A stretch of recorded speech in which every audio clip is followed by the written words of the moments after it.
नमस्कार, F junction में आपका स्वागत है। मैं हूं डिम्पी कालरा। तो आज के ट्रेंडिंग स्टॉक्स हम आपके सामने रखेंगे अगले आधे घंटे के अंदर डेरिवेटिव्स में, और साथ ही साथ निफ्टी और बैंक निफ्टी का व्यू पॉइंट भी आपके सामने रखेंगे। आज फिर से नया हाई बनाने का दिन था, आज गैप के साथ फिर से हाई बना। आज ग्लोबल मार्केट की सपोर्ट की वजह से निफ्टी खुला 113 पॉइंट गैप के साथ, और उसके बाद अभी आपको दिख रहा है 63 पॉइंट। ऊपरी इस तरह से हल्का दबाव है, लेकिन फिर भी बाजार के अंदर बैक टू बैक नया रिकॉर्ड तो बन ही रहा है। आज सेंसेक्स ने, निफ्टी ने, बैंक निफ्टी ने, सभी ने फिर से नए रिकॉर्ड को बना दिया। खैर, पहले 5 बड़ी बातों से कार्यक्रम की शुरुआत कर रहे हैं, फिर रिपोर्ट कार्ड, और फिर आपको आज गुजरात भी ले चलेंगे, जहाँ पे आज पहले चरण की वोटिंग हो रही है। जानकारी है कि 20% की वोटिंग हो चुकी है। लेकिन पहले 5 बड़ी बातें। चौथे दिन नए शिखर पर बाजार पहुंच गया। आज 18,830 का लेवल दिखाया। 18,604 का पहला पॉइंट था जब बेलीवर ब्रेक हुआ, एटीएच बना, ऑल टाइम हाई बना, और उसके बाद बैक टू बैक तेजी देखने को मिली है। आज बैंक निफ्टी के 12 में से 10 शेयर हर निशान में है। बैंक निफ्टी से भी अच्छा सपोर्ट मिल रहा है, बाकायदा 120 पॉइंट ये ऊपर आके ट्रेड करता हुआ दिख रहा है। छोटे मझोले शेयर्स की भी कमी नहीं है। मिड कैप आईटी में खरीदारी हो रही है। एलटीआई और एम्फेसिस टॉप गेनर्स हैं मिड कैप श्रेणी के अंदर। हालांकि बड़े शेयर ऑलरेडी पहले से कई दिनों से चल रहे थे, लेकिन कल यूएस मार्केट्स में तेजी आने की वजह से आईटी स्टॉक्स में वापस से स्ट्रेंथ बनी। चौथी बात, एफएमसीजी, ऑटो, फार्मास्यूटिकल्स के शेयर आज थोड़े कमज़ोर हैं। खासकर ऑटो के शेयर्स में अगर आप देखें तो नंबर्स मिले जो ले आ रहे हैं ऑलरेडी। वैसे भी मंथ और मंथ का कंपैरिजन ये कहता है कि नंबर्स ज़्यादातर माइनस में रहेंगे, और जैसे बजाज ऑटो के नंबर्स खराब आए, पिटा हुआ शेयर और पिटा, एस्कॉर्ट्स के नंबर अच्छे आए, चला हुआ शेयर और चला। तो अगर नंबर अच्छे लेके आएंगे तो नंबर्स आपको मार्केट रिकॉर्ड अच्छा देगा ही। इंडिया विक्स भी करीब 3% नीचे आ चुका है, 13.5 के आसपास है। थोड़ा इसमें ध्यान रखिएगा। इंडिया विक्स ये कह रहा है कि कोई बड़ी खबर आ सकती है। हालांकि कल मिस्टर पॉवल ने जो बयान दिया वो भी एक बड़ी खबर के दायरे में भी आप उसको डाल सकते हैं, इसकी वजह से आज आपने गैप लिया है। ऐसी कुछ और खबरें आपको आने वाले दिनों में और मिलेंगी, कम से कम इंडिया विक्स से देखें ये कहा सकता है। आगे बढ़ते हैं। इस बीच एक नंबर और आया अशोक लीलैंड के। अशोक लीलैंड के नंबर भी हम एक्सपेक्ट कर रहे थे कि मंथ तो मंथ खराब आएंगे। हालांकि एमएससी इंडेक्स से इसका बाहर भी हुआ है, कल थोड़ा उसका प्रेशर था, लेकिन अभी जो नंबर्स आए हैं वो 13,500 का अनुमान था, 13,576 का नंबर आए हैं, 14,500 प्लस। तो इसका नंबर्स उम्मीद से बेहतर। शेयर आधा % ऊपर, ₹1.20 की मजबूती के साथ ट्रेड कर रहा है। इसके कमर्शियल व्हीकल्स के नंबर हैं, कुल मिला के नंबर हैं। इसके सीवी के नंबर्स आप अपनी स्क्रीन पर देख पा रहे हैं। मंथ और मंथ का कंपैरिजन हम आपको करके बता रहे हैं। वहाँ पे 14,561 है, और जो पिछले महीने का नंबर था वो 800 प्लस का था। तो 300 गाड़ियाँ कम बेची हैं पिछले महीने से अगर आप कंपेयर करेंगे अशोक लीलैंड को। हाँ, वैसे नंबर्स काफ़ी बेहतर है अगर आप YOY इसको कंपेयर करेंगे तो। खैर, आगे बढ़ते हैं। अब अशोक लीलैंड पे आप एक अच्छा सर्च आप बिल्कुल कॉर्नर में देख भी पा रहे होंगे। अब रिपोर्ट कार्ड की तरफ आगे बढ़ते हैं, फिर आपको आज गुजरात भी लिए चलेंगे। पहले रिपोर्ट कार्ड।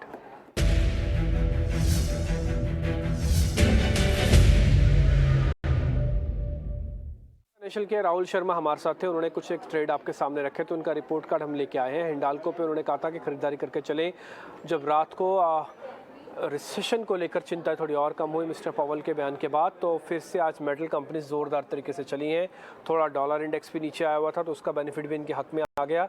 हिंडाल्को करीब 4% ऊपर आया। ग्रासिम उनकी लिस्ट में था, वो शेयर पे चला 2% ऊपर। कल 17.46 का रेट था, आज इसमें 2% तक का गेन है। यूनाइटेड स्पिरिट्स भी उनकी लिस्ट में था, कल ये सेकंड हाफ में चल गया था, और करीब 1.5% तक का गेन आपको यहाँ से भी मिला होगा। तो डीएलएफ भी उनकी लिस्ट में था, डीएलएफ में करीब 1.5% का फ़ायदा।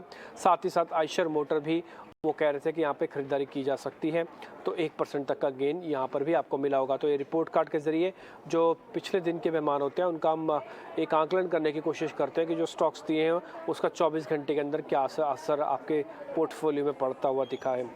अब आगे बढ़ते हैं। अजीत मिश्रा आज के मेहमान हमारे साथ जुड़ चुके हैं, उनसे ज़रा बातचीत को शुरू करते हैं। पहले इंडेक्स का व्यू लेंगे, फिर बाद में स्टॉक्स का व्यू, अलग अलग 4 चरणों में जाके उनसे पता करेंगे। इंडेक्स का व्यू पहले। आज फिर से नया ऑल टाइम हाई लग गया सर, लेकिन बात मार्केट में सिर्फ ये चल रही है कि कोई बात नहीं, हम इंजॉय तो कर रहे हैं ऑल टाइम हाई को, निफ्टी, बैंक निफ्टी, सेंसेक्स के, लेकिन थोड़े इंडिकेटर्स ये भी कह रहे हैं कि हम ओवर हीटेड है। सर, इसमें आप कितना ट्रस्ट करते हैं कि हम थोड़ा ओवर हीटेड हैं, एक कूल ऑफ हो सकते हैं, या फिर होंगे ही नहीं? मार्केट गैप देना ही नहीं चाहता। एफआईज होल्डिंग इतनी स्ट्रॉन्ग है, 75% लॉन्ग होल्डिंग्स अभी भी है, वो मौका ही नहीं दे रहे। शुक्रिया डिम्पी। तो डिम्पी यस, देखिए यही एक आयरनी है कि मार्केट में जब मार्केट तेज होता है तो लोग रीजन ढूंढते हैं कि तेज क्यों है और कितना तेज जाएगा। जब गिरता है तो फिर रीजन ढूंढते हैं उसको नेगेट करने का कि आप तो बस हो गया।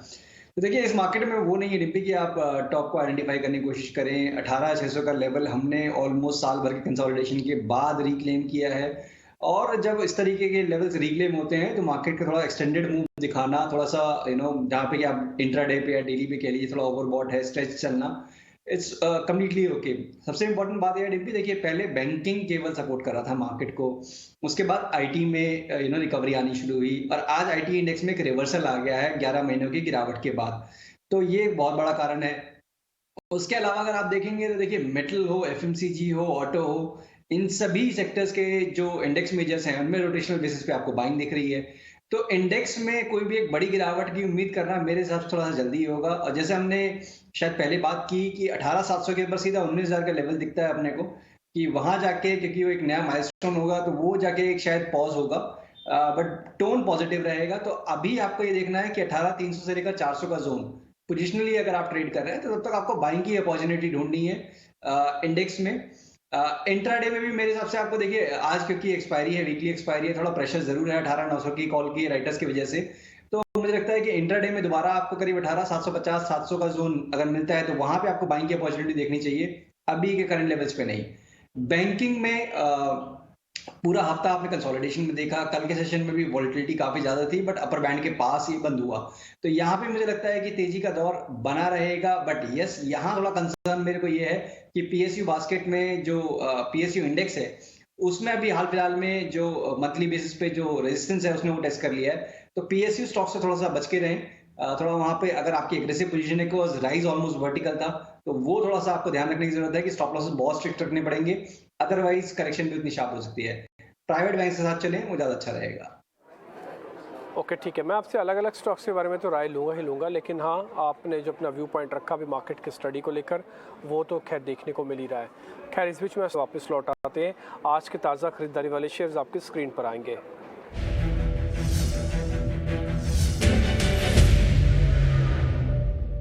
कफोर्ज के अंदर खरीदारी हो रही है, एक आईटी कंपनी है। सुबह भी हम कह रहे थे कि आईटी कंपनीज पे आपको खरीदारी आज हो सकती है, हो भी रही है। और दूसरा शेयर है पिरामिल एंटरप्राइजेज। तो आईटी फार्मा का एक डेडली कॉम्बिनेशन मार्केट के अंदर उतर आया है, एक डिफेंसिव और एक सुपर एग्रेसिव।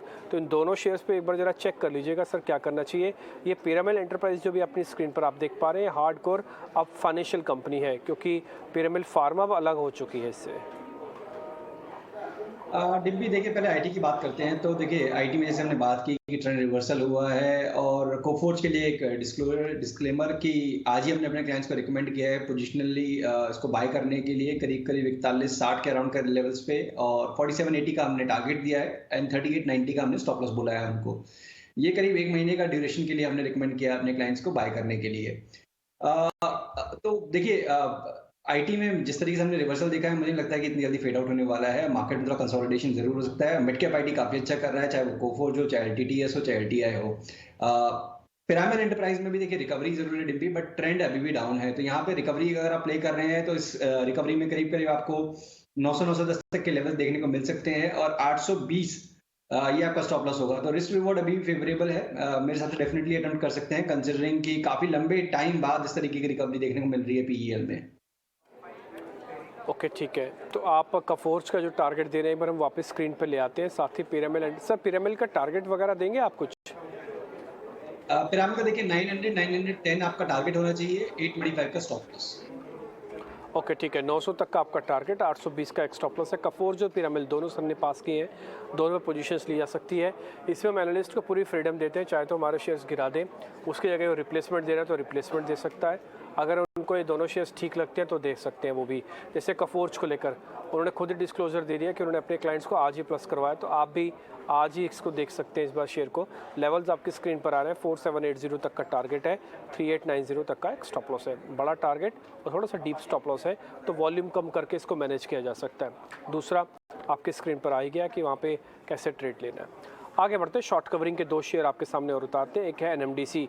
एनएमडीसी के कल 3:15 बजे खबर आई कि आयरन और के जो दाम हैं कुछ उन्होंने बढ़ा दिए। बिल्कुल लास्ट में असर पॉजिटिव था, लेकिन आज असर थोड़ा ज़्यादा है, 2% ये शेयर ऊपर है। इसके अलावा इंडिया मार्ट के अंदर भी शॉर्ट कवरिंग अच्छी हुई है, कल तक ये पिट रहा था, आज चल रहा है। सर दोनों शेयर्स को जरा चेक कर लीजिएगा, इंडिया मार्ट और एनएमडीसी। देखिए डिम्पी मेटल स्टॉक्स में जैसे हमने बात की थी कि वहां पे भी ट्रैक्शन दिख रहा है आपको, चाहे वो जेएसडब्ल्यू स्टील, जिंदल स्टील जो कि लीड कर रहे हैं रैली को, उसके बाद फिर आप देखेंगे तो हिंडाल्को, वीईडीएल, टाटा स्टील, एनएमडीसी, इन सभी स्टॉक्स में काफी अच्छी एक सर्च देखने को मिल रहा है। एनएमडीसी में एक पॉज के बाद एक पेनेंट फॉर्मेशन था पिछले 4-5 दिन का, अगर आप देखेंगे तो एक छोटा सा रेंज जिसमें ट्रेड कर रहा था, आज का ब्रेक हुआ है। तो इंडिकेशन तो ये है कि ये मूव एक्सटेंड करेगा, करीब-करीब 125 से 126 तक के लेवल्स आपको देखने को मिल सकते हैं। ज़्यादा बड़ा स्टॉप नहीं रखना है इसमें, 118 का स्टॉप के साथ ही आपको जाना चाहिए, बिकॉज़ उसके नीचे आएगा दोबारा रेंज बाउंड हो जाएगा। इंडिया मार्ट का डिम्पी अभी भी देखिए ट्रेंड नेगेटिव ही है, तो मैं यहाँ पे एक रिबाउंड को प्ले करने की रिकमेंडेशन नहीं दूंगा, कॉज मल्टीपल रेजिस्टेंसेज हैं। पहला तो यही आपके करंट लेवल्स के अराउंड पे करीब 4500 के अराउंड पे आपको बहुत सारे मूविंग एवरेजेस का हर्डल है। ये अगर क्रॉस कर भी जाता है देन 4770 के अराउंड पे, तो ये थोड़ा सा मेरे हिसाब से अभी अवॉइड करना चाहिए for fresh buying. But yes, down side capped है 4280 का। जब तक ये होल्ड हो रहा है तब तक पोटेंशियल रहेगा कि इसमें एक रिकवरी, एक्सटेंडेड रिकवरी देखने को मिले, बट अभी नहीं, आने वाले टाइम में। ओके ठीक है, तो इंडिया मार्ट को हम अवॉइड की कैटेगरी के अंदर डाल रहे हैं, फिलहाल इसमें कोई सौदा नहीं लेना। इससे पहले वाला जो शेयर है जिसके अंदर आपको ट्रेड लेना चाहिए था वो है एनएमडीसी। टारगेट स्टॉप लॉस आपके स्क्रीन पर 125 का टारगेट है, 118 का स्टॉप लॉस है।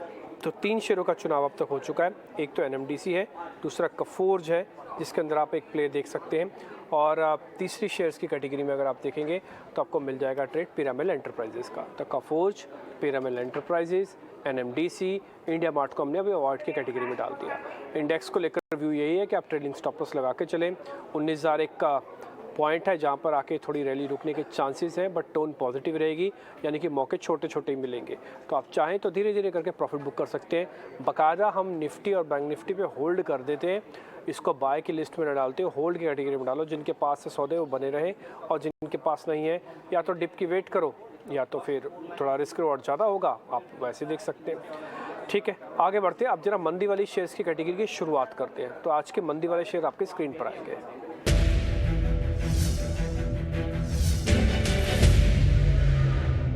दो तीन दिन से अच्छे शेयर्स चल रहा था, एक तो आईजीएल, दूसरा बलरामपुर चीनी। मैं ये तो नहीं कहूँगा कि इनमें स्ट्रक्चर खराब हो गया है, हाँ, लेकिन प्रॉफिट बुकिंग थोड़े हुई है, इसलिए शॉर्ट्स की कैटेगरी में आ गए हैं। 1.25% बलरामपुर चीनी, आईजीएल करीब 1 से 1.5% है।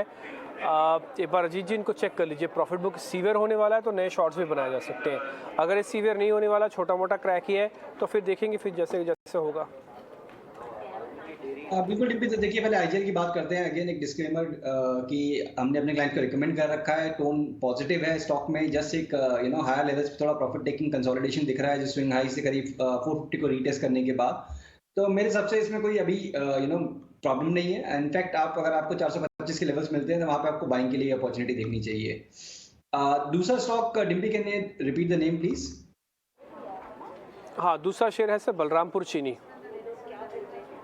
रामपुर चीनी में डिम्पी थोड़ा सा ये है कि यहाँ प्रॉफिट टेकिंग एक्सटेंड हो सकती है, बिकॉज हमने यही ट्रेंड देखा है कि शुगर काउंटर्स में रिकवरी आती है, बट उतनी सस्टेन्ड रिकवरी नहीं होती है। तो यहाँ पे एक जो प्रीवियस स्विंग आया था करीब करीब 390 का, वो लगने के बाद अब आज की कैंडल थोड़ी सी साइडवेज नेगेटिव साइड की बन रही है। तो यहाँ पे ये डिप करेगा या फिर कंसोलिडेट करेगा, तो डेफिनेटली यहाँ पे आप शॉर्टिंग की अपॉर्चुनिटी देख सकते हैं 388 के स्टॉप के साथ, और नीचे पे ज्यादा बड़ा टारगेट नहीं, करीब 368 365।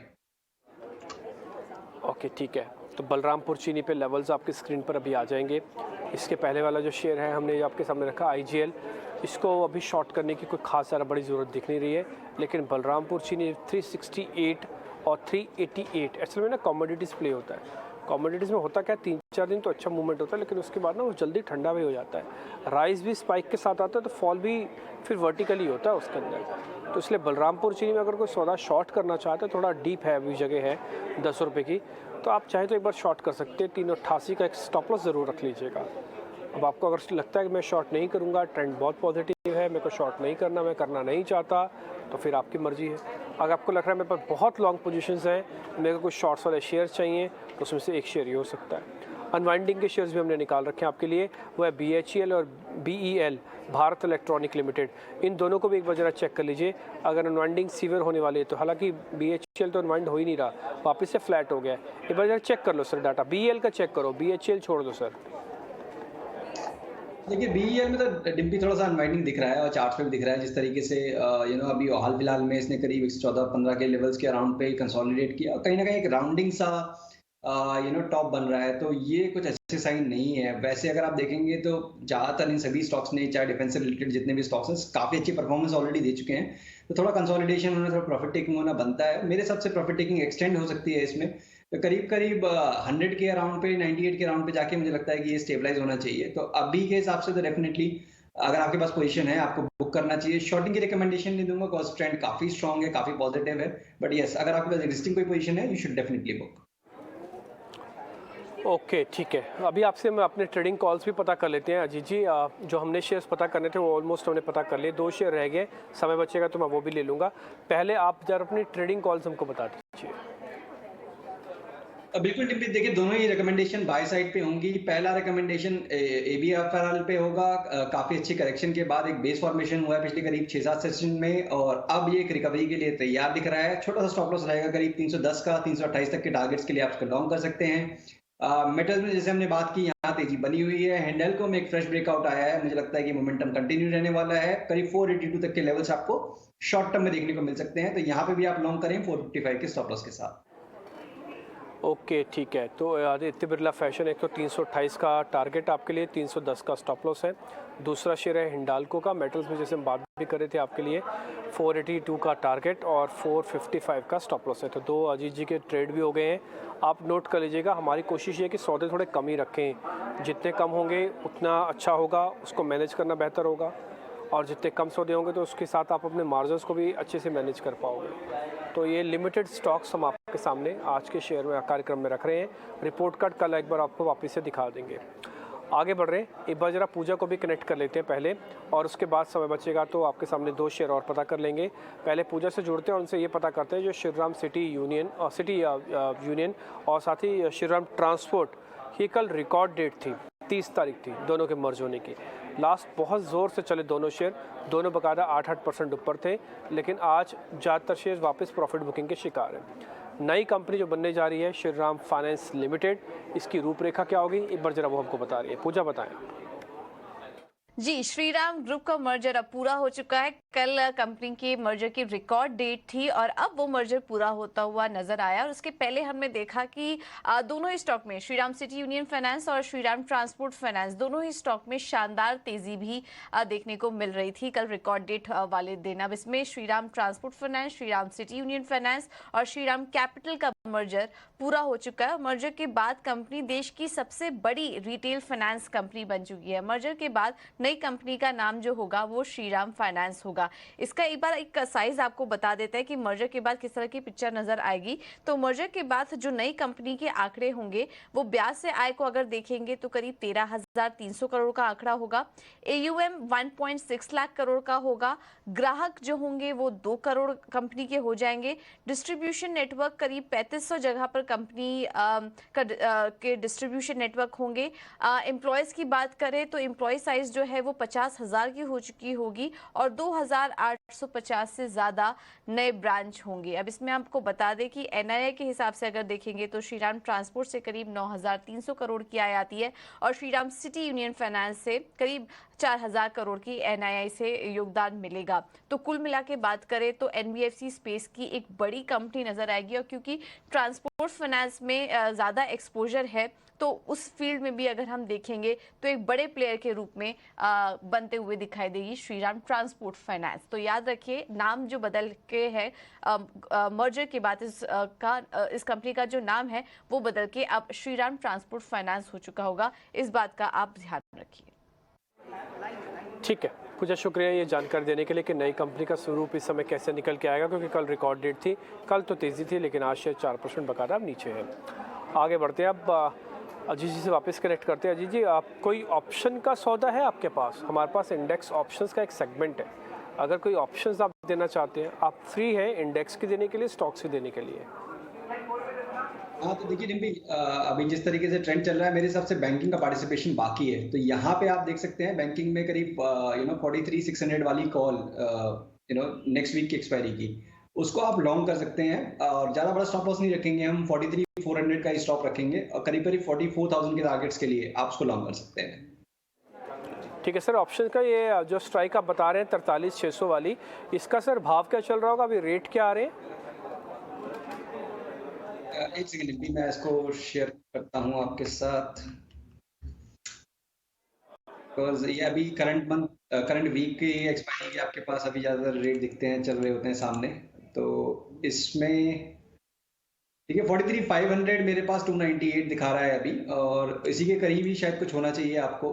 ज़्यादा मेजर डिफरेंस होते नहीं है इसमें, तो यही मान के चलिए यस 249 के अराउंड पे आपको ये ट्रेड कर रहा है अभी। ओके ठीक है, तो आप 43,600 की जो आप कॉल कह रहे हैं अगले 8 तारीख वाली, उसका जो रेट आ रहा है सर 252 का रेट आ रहा है। तो इसका स्टॉप लॉस और टारगेट अब आप मेरे को बताओ। 252 का रेट है, हमने ढूंढ लिया सर, 43,600 की कॉल। तो देखिए यहाँ पे मेरे हिसाब से 220 का ये स्टॉप लॉस रखना चाहिए, बिकॉज जिस तरीके से हमने देखा है कि काफी लंबा टाइम निकाला है बैंकिंग इंडेक्स ने भी कंसोलिडेशन में, जबकि दूसरे सेक्टर्स इसको हेल्प कर रहे थे मार्केट को सस्टेन करने में। तो अब नेक्स्ट मूव में जैसे कि कोटक में मुझे मूव दिख रहा है, एचडीएफसी में मूव दिख रहा है, तो ये नेक्स्ट लेग में आपको करीब करीब 44,000 तक के लेवल्स अगर जाएंगे तो इन स्टॉक्स की वजह से जाएंगे, या प्राइवेट बैंकिंग जो दूसरे मेजर्स हैं उनकी वजह से जाएंगे। तो यहाँ पे मेरे हिसाब से रिस्क टू रिवॉर्ड काफी फेवरेबल है। 220 के स्टॉप लॉस के साथ करीब 330 340 तक के टारगेट्स के लिए आप इसको बाय कर सकते हैं। ठीक है, नोट कर लीजिए एक बार, हम लेवल्स आपके लिए स्क्रीन पे ले आते हैं छाप के। 43,600 की कॉल है, 8 दिसंबर को एक्सपायर होने वाली कॉल है। 252 का भी रेट है, 230 का आपको रखना है इसका स्टॉप लॉस, 20-30 रुपये नीचे का स्टॉप है। टारगेट होगा करीब करीब 300 रुपये का, 330 तक का भी रख सकते हैं। 300 पे चाहे तो प्रॉफिट बुक कर ले, तब भी आपका रिस्क और जस्टिफाइड हो जाएगा। तो ऑप्शंस का जो सौदा है 43,600 की 252 के रेट पे अभी का जो चल रहा है, 8 दिसंबर वाली कॉल, नेक्स्ट वीक की कॉल है, आप ले सकते हैं। वैसे मैंने यहाँ पे चेक भी किया है, 15 मिनट के चार्ट पे हर एवरेजेस की जस्ट ऊपर आई हुई कॉल, आज गैप के साथ ऊपर बनी हुई कॉल है। ठीक है अजीत जी, बहुत शुक्रिया, थैंक यू वेरी मच आज समय देने के लिए, बताने के लिए अलग अलग स्टॉक्स में समय क्या किया जाए। बहुत शुक्रिया, थैंक यू वेरी मच। फिलहाल इस कार्यक्रम से भी इतना ही, नमस्कार।